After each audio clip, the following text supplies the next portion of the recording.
we don't have at this stage, and fans don't have all the facts at their disposal in which to make that decision. I can personally see big pros and cons.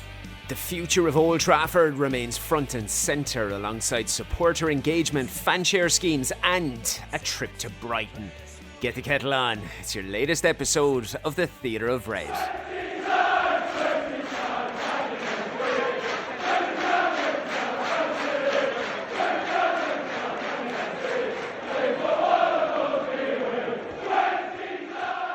Oh, the Premier League is back, and Manchester United have collected 3 points against a dogged Fulham side who denied us anything in the same fixture only 6 months ago.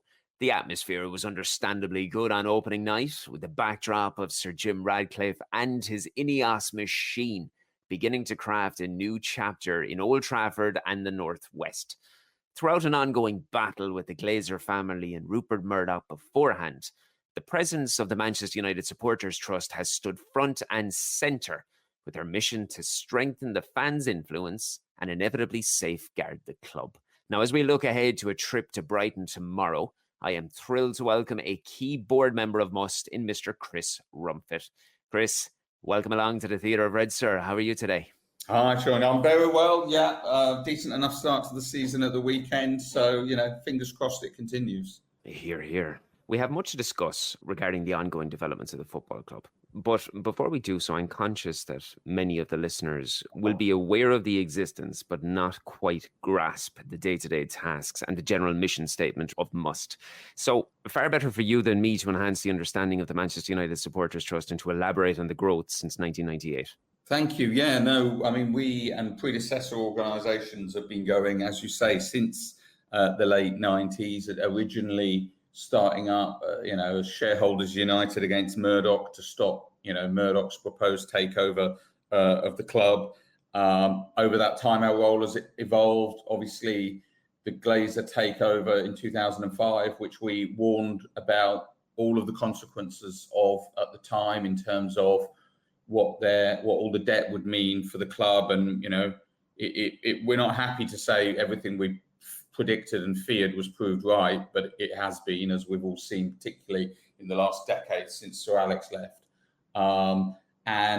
We've evolved over the years, and now we're 150,000 strong. We're by far and away the biggest membership organisation in the club fan base, and we try and represent fans' interests to the club, and that ranges from both the sort of the big stuff about how the club is owned and run and governed, through to all of the day-to-day matters of match-going fans, trying to help match-going fans on ticketing issues and on sanctions issues, and all the things people encounter over recent weeks. We've been doing a lot of work with the club, for instance, on this new ticketing app, which caused a lot of nervousness. Would it work or wouldn't it work on the first weekday? I think some of the fears didn't really come to pass, and actually I think it mostly worked okay for most people, but not everyone. So yeah, there's a lot of day-to-day stuff like that on the sort of small, micro side, but hugely important. And then there's the big stuff of trying to represent fans' views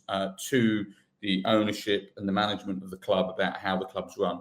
Bearing all of that in mind, we're now a little over 6 months into Jim Ratcliffe's era. As we sit and chat today, there is an array of talking points surfacing almost daily. Now, it's very difficult to quantify the nature of developments entirely, but before we dive into the specifics and any correspondence and communications that have been forthcoming, how do you generally feel about INEOS since their arrival on the scene in February? Yeah, I think it's been interesting. There's been a lot of change. If you look at the senior management of the club, it's almost been a complete overhaul in terms of, the management structure. I don't mean the football side necessarily, although there's been new people in there. But yeah, there's been a lot of change on the management side of the club. There appears to have been a very different approach to the transfer window.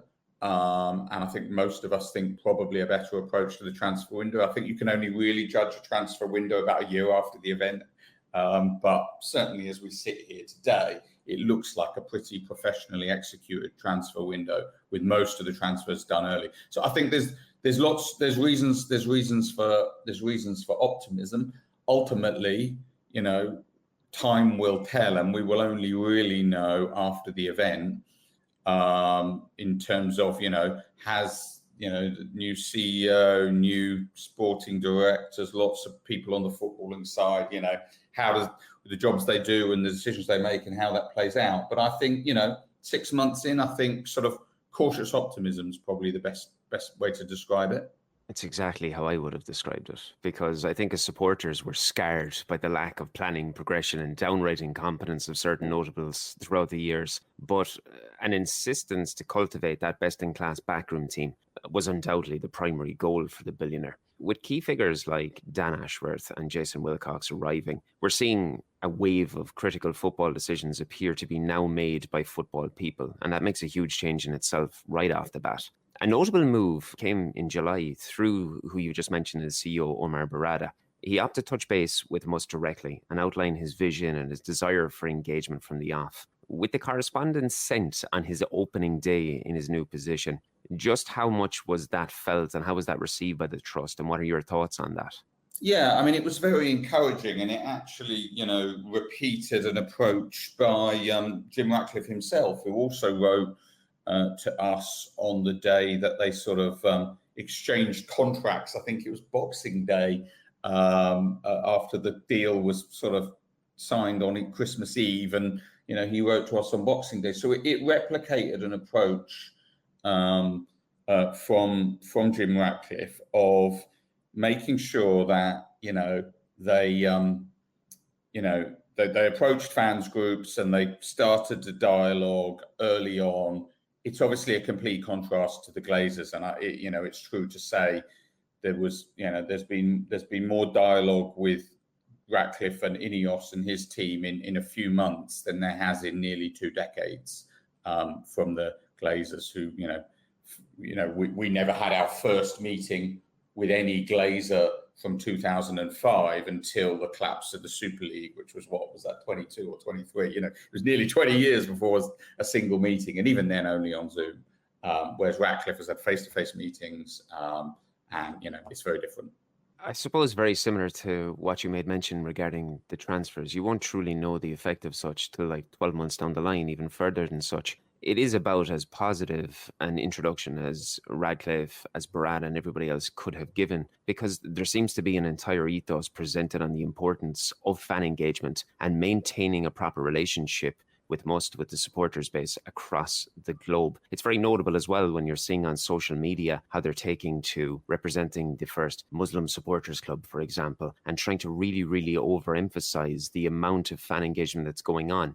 Is this something that you view as just an immediate show of trying to gain appeasal, or do you genuinely sense that there is change in the air? I think part of that is the Ineos team, but part of that, to their credit, is some of the remaining members of the previous management team who have continued, and I think they have advised strongly the Ineos team that this stuff is important, and this is a way in which they can signal to the fans in which they're different, by putting time and energy and effort into fan engagement with all the different groups. We don't think we're the only one, and it's good that there's a dialogue with lots of them.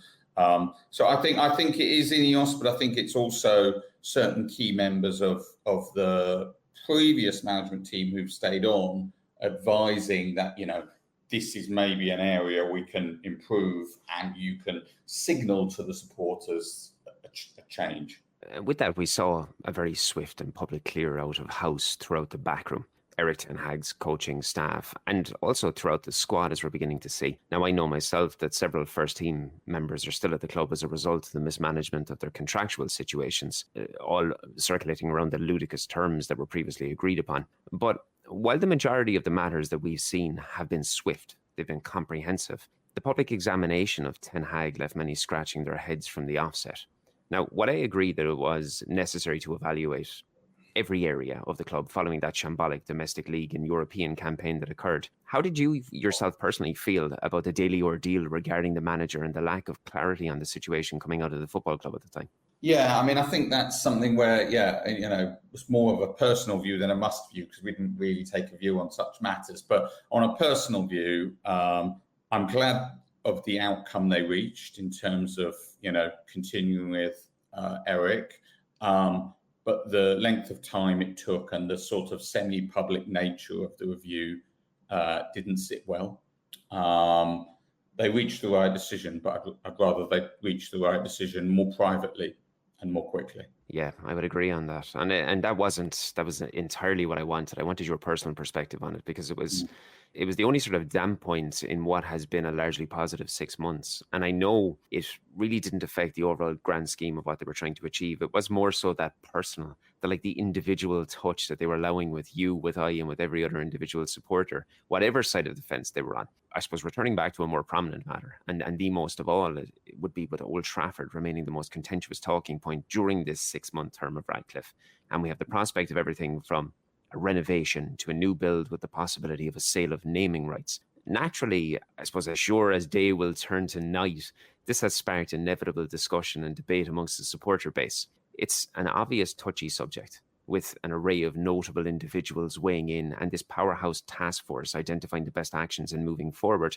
It was another, I suppose, nice gesture and notable fact that M.U.S.T was invited into the communications for this. But with the suggestion that a current preference is to build a new 100,000 capacity ground adjacent to Old Trafford, while reducing the existing stadium for use with the women's team and academy, for example, where does the supporter trust stand on this matter as of today? Yeah, I mean, I think I think it's just speculation at this stage. That is the preference, and certainly the understanding I have and the assurances I've had from the task force is that no such decision has been made or taken at task force level, and we're still a little way from that.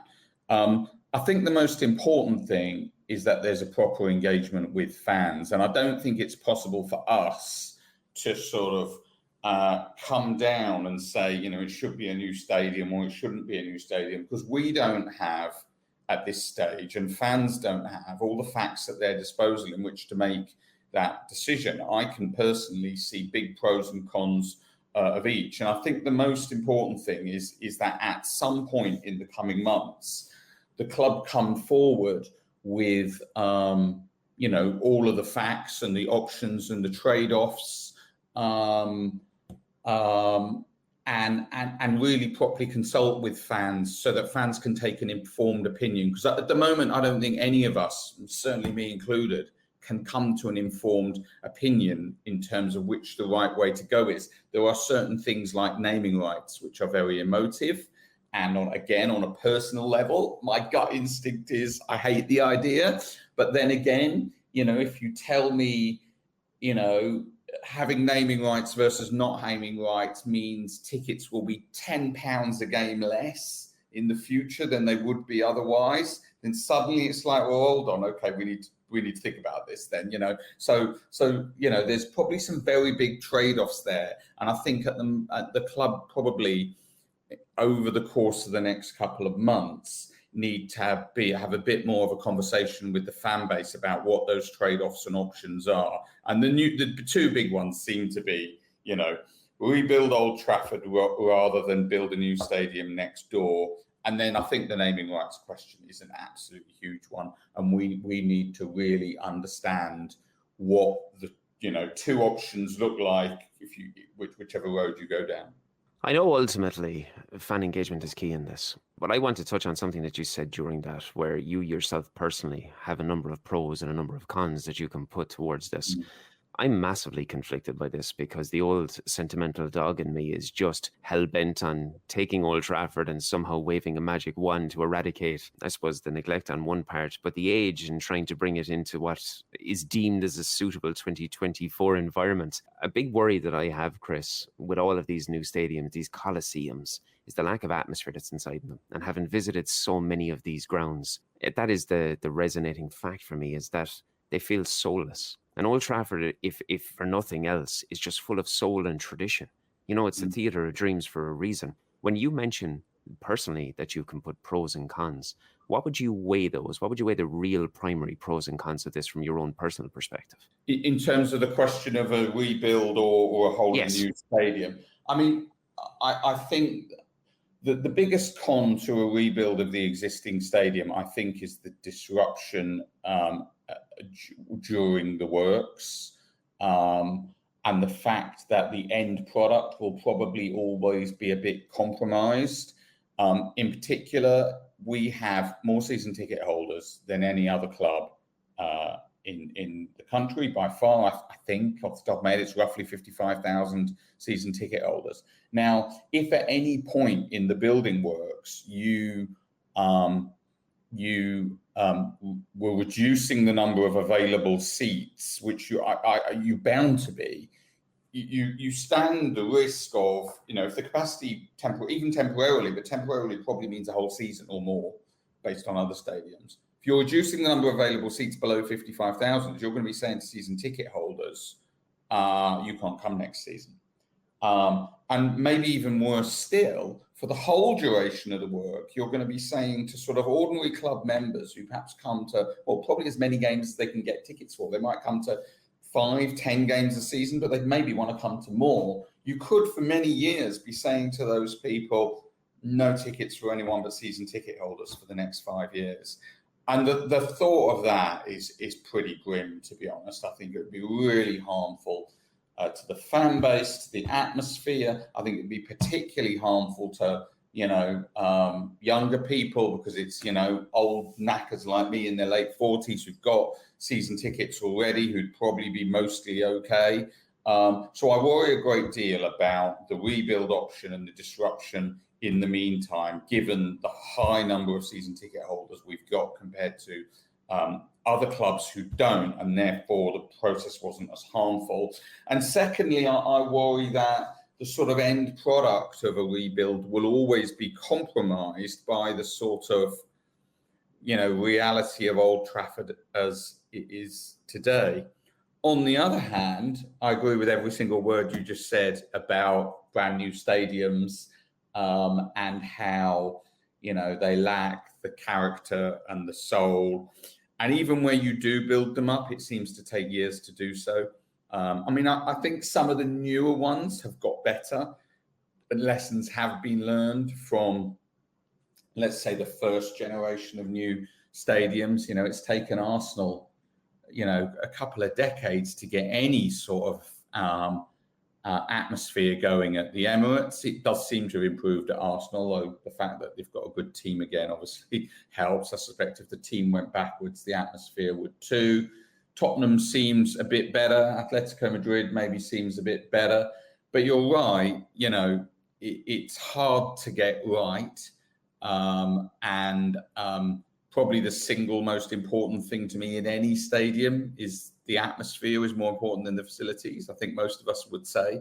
And building that in would probably be most fans' kind of priority number one for a new Trafford, as it were.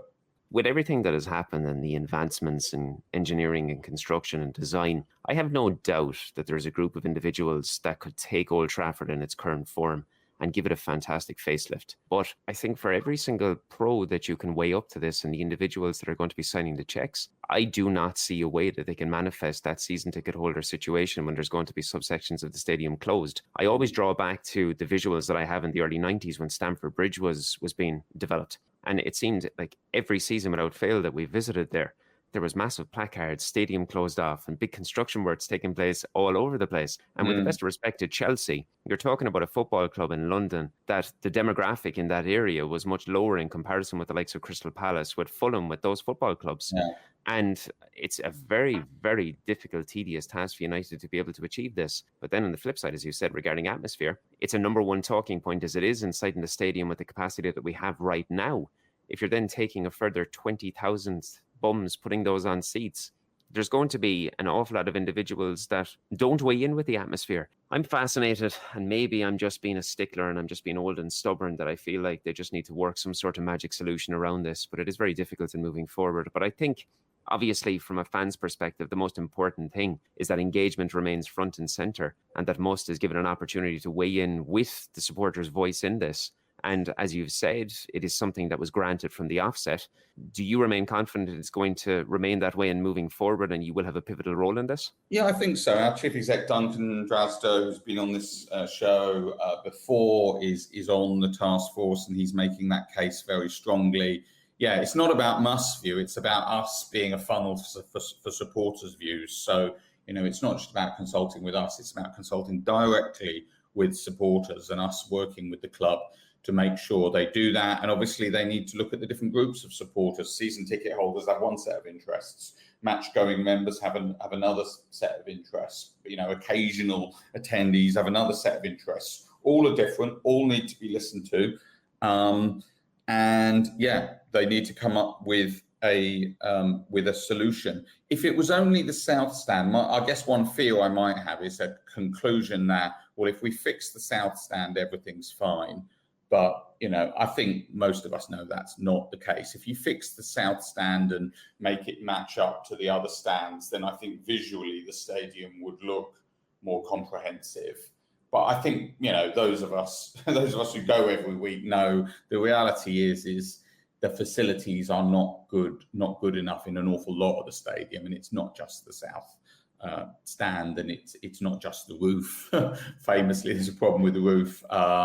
But, we need to do things to an awful lot of the stadium to bring it up to scratch. I mean, I remember, I started going as a teenager in the early 90s. And one of the things we'd always brag, even when we weren't the best team in the league, which obviously came along to, in that decade. But even before then, one of the things we always used to brag is we've got the best stadium in the country. We've got the biggest and the best ground. And no one would argue with that.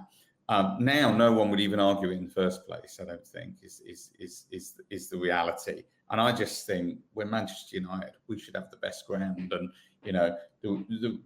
it was the most visual symbol of 2 decades of underinvestment from the Glazers, but not a penny was invested in that stadium in any meaningful sense for 2 whole decades. You can't own an asset in a business, not least an infrastructure asset, your only infrastructure asset really, aside from, I suppose, the training ground, and go 2 decades and not invested in it. If they'd invested a bit a year every, regularly as it went along, you wouldn't need to consider starting from scratch, because you could do it bit by bit, bit by bit, bit by bit. But unfortunately, the neglect of the Glazers has led us to this position where we both sit here, and every other Red I speak to is the same, scratching our heads over a pint, trying to come up with a bloody way to do this without the negative consequences we can see whichever way we go. Even though it was nothing more than a controversial vantage point, Mr. Cristiano Ronaldo laid an awful lot of that bare when he spoke with Piers Morgan and highlighted a lot of the deficiencies that you just touched upon. Yeah, I didn't like much Cristiano said in that interview, but that was the one thing I did agree with him on. Yeah, but one thing I want to say as well is ahead of last Friday's meeting with Fulham, the club obviously shared its fan engagement plan for the upcoming campaign with an aim to deepen connection with us supporters. Now, their trio of pledges obviously revolves around listening to supporters, involving and improving experiences, rewarding loyalty and growing communities around the globe. With the last point in terms of growing communities around the globe, we've already seen that through the very, very tactical approach that you're seeing on social media that we've already touched upon. But when we consider a desire within M.U.S.T for a fan share scheme, which was obviously publicised in 2022 most recently, and the aim being to achieve a substantial supporter presence within the club, that would ultimately bring shareholdings to a point where they weigh the same as the Glazer family's B shares. Ultimately, the aim is to turn Manchester United into a football club with a huge fan shareholder base and a growing collective ownership stake for the supporters. In 2024, 6 months into Sir Jim Ratcliffe, where do we stand on this?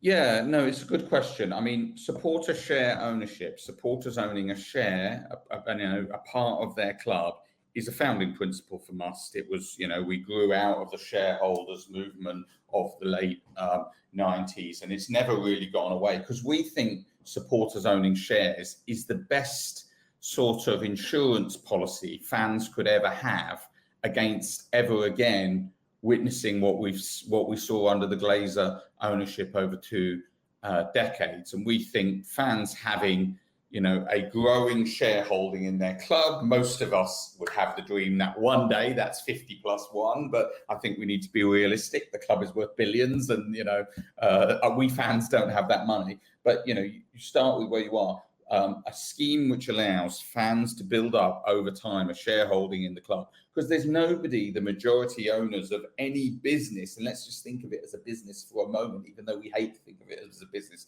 there's no one the majority owners of any business listen to more than the other shareholders, because they're the most important stakeholder they have to listen to. So we think fans should be those other shareholders. Where are we today? So before the sort of so-called strategic review, which culminated in the Ratcliffe investment, we had an agreement in principle with the club to launch just such a scheme, and that they would do annual share issuances to allow on an annual basis fans to buy a number of shares each year.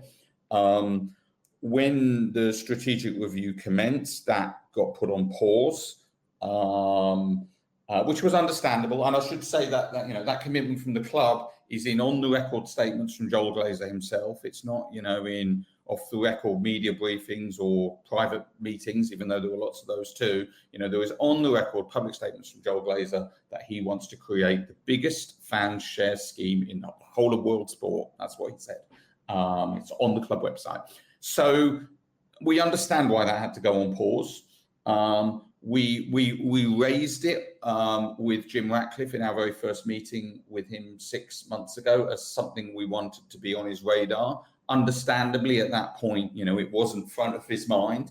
And, the M.U.S.T team have been incredibly busy over the next 6 months. But I think now this is something we'll be coming back to over the coming months. It's a long-term thing. It's not a short-term thing. It's not the sort of thing that will, make a change in anyone's lives or make any difference on day one. But we believe, as a point of principle, there should be an opportunity for fans to own a share in the club they love. And we think the majority owners, at the moment, a combination of Ratcliffe and the Glazers, should view that as a really positive thing, because most organisations have minority shareholders. Manchester United has thousands of them on the New York Stock Exchange, but we would be the best minority shareholders they could ever dream of, because our buying of shares in the club would be for the love, not the money.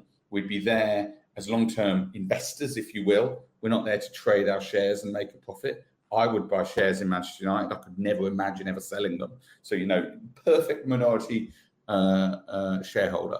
And we think that's something they need to come back to. At this stage, it is obviously early, as you've said. There's no sort of an ideal as to when we think that this is something that could be revisited by hierarchy. The ideal would be we revisit it tomorrow. I think we've understood that in the first 6 months of ownership, the club they bought into at the start of the year was on fire, and on the footballing side, because ultimately, if the footballing side's not performing, then everything else kind of can go hang. We're all fans. We all feel like, if we're losing every Saturday, and at times last season it felt like we were, we came eighth, for heaven's sake. The footballing side of the club was on fire, and the priority of INEOS has been to put out that fire. I think we hope they have. We will see over the next few months. So, whilst they were putting out the fire, then, that was right, that was all of the priority. But if the fire's now out, we need to look at rebuilding the house. Yeah, makes perfect sense. And I'm glad you said that, because obviously at the heart of everything remains the football. And we can rejoice in at least a 1-0 victory against the Cottagers on the opening day, sealed by a late goal from our new frontman Joshua Zirkzee. I think we'll all agree it wasn't a perfect performance, but there was plenty of positive signs to take forward alongside areas that require attention. How did you feel after watching the fixture and the performance from the team? Yeah, the thing I felt most is that was that last season we would have lost that. And last season we did lose that, of course, because we had a similarly tight home game against Fulham last season that could have gone either way, and they nicked it in the last 5 minutes. And this time we nicked it in the last 5 minutes. So no, it wasn't perfect. I don't think many of us were expecting perfect on on day one. In fact, I don't think we're expecting perfect all season, but it just felt like a game that last season we would have lost, and this season we won. Very early days though. Brighton away is always a difficult fixture, and Brighton started the season brilliantly, winning 3-0 away at Everton, which tells me that maybe they're going to, they've had a big change in the summer. I think that's going to be a difficult game at the weekend. They're going to have revenge on their mind as well, because obviously the last trip that we had there ended in a 2-0 victory. I know it was a kind of a game to nothing with both sides, but they performed pretty well on the day, as well as they generally do at home. They always give us a pretty big reception when we get there. Yeah, they were very they're a good impressive. example, Brighton, of a well-run club at every Yes. level, which means that the change in manager is less impactful, because the structure around them is so positive, and that is the very opposite of what we have been in the last decade. But it's what, with the hires of Ashworth and Wilcox and other people, it's what I think we're trying to create. At Brighton, they might change the manager, but every manager there seems to do pretty well. Potter, De Zerbi, now this new guy, because they fit into a structure. It's like any one of us joining a company. When you join a successful company, it's a lot easier to do your job well. If you join a shambles, then it's impossible to do your job well, which is, I think, why most of us wanted Eric to stay in the summer, because we've all seen half a dozen managers come and go in the last decade and all fail. And you either conclude every single one of those is a bad manager, or you think, maybe there's something, there's a bigger problem. And I think we all know that there's a bigger problem, which is why we've actually become a pretty realistic fan base in the last decade, after being spoiled for, 2 decades before that. I think we're a pretty realistic fan base in terms of there is no magic wand, there is no silver bullet. I'm glad that you said that about Brighton, because they're actually the benchmark that I've used on this podcast multiple times. It's the discussion of everything about succession planning, about a correct business etiquette. That means it's more so the sum of all parts as the sum of one individual. And that's what you need. Any suitable business requires fundamental planning and principles put in place to be able to achieve that. I think we've seen a lot of that in this early signs during the summer transfer window, when you're looking at the players that are coming in as well. When you're looking at Nacer Mazraoui, Matthias de Ligt, Joshua Zirkzee, and obviously the very unfortunate Lenny Yoro. From your perspective, as someone, as you said, is going as a teenager from the early 90s, the capture of Lenny Yoro from under the fingertips of Real Madrid is something that we don't see very often. And if that's a sign of things to come, it's something to look forward to, Chris. Yeah, I mean, the heartening thing for me is the age profile of the signings. We've all seen some very big name strikers in particular, come in, most of them in their early to mid 30s, one of which in their late 30s. And, it's just not a long-term route for success. And whilst, the likes of Zlatan and Cavani and the return of Ronaldo gave us some moments of fun and excitement, it was never the route to get back to winning the league.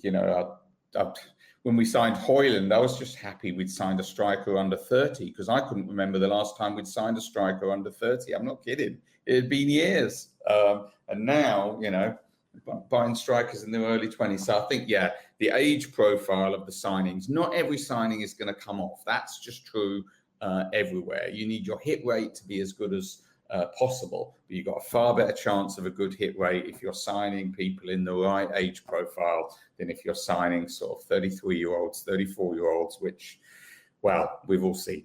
So one last thing. You've touched on age profile, and that's an absolute requirement to develop a squad that is sustainable, that can last for the next decade and can grow together towards individual and team success. We've discussed an end-of-season review that ultimately culminated with Erik ten Hag remaining in his role. We know last year was not good enough, and we've seen a positive start in collecting 3 points against the side that we collected 0 from last year, with a performance that was acceptable and plenty of opportunity to move forward. A very, very difficult game awaits us tomorrow in Brighton. But all things considered, and when you're looking at the vantage point of the squad and hoping that we can remain injury-free, What do your aspirations tell you is a reasonable season for United this year? I mean, I think there's a few things in there. In terms of a league outcome, I mean, we have to get back in the Champions League. So we have to come in the top four. I just think that has to be an absolute minimum requirement. But it really is a minimum requirement. Success at Manchester United is not coming in the top four.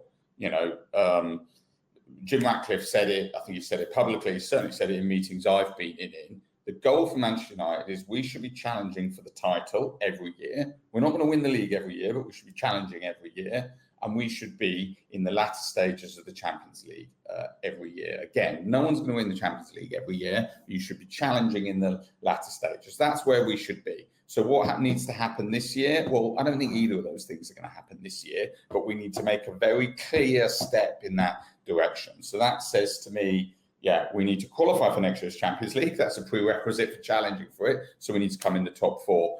I think there's also something about how we go about it. I think, you know, we all want to see Manchester United play the Manchester United way, attacking football based on young players. And so I think we want to see a big step in that direction, playing the Manchester United way. The one thing Eric has been good at, of course, is 2 seasons, 2 trophies. So let's have another trophy as well along the way. So there you go, 3 things. You know, step in the direction, qualify for next year's Champions League, playing the Manchester United way and winning a trophy. Give me those 3 things, I'm a happy man. Chris Rumfitt's 3 steps to success. An absolute pleasure to chat, my man, as always. If listeners would like to get in touch and have a chat with you or learn more about the Manchester United Supporters Trust, how and where can they do so? So probably going to the website's probably the first place to go. So that's join_M.U.S.T.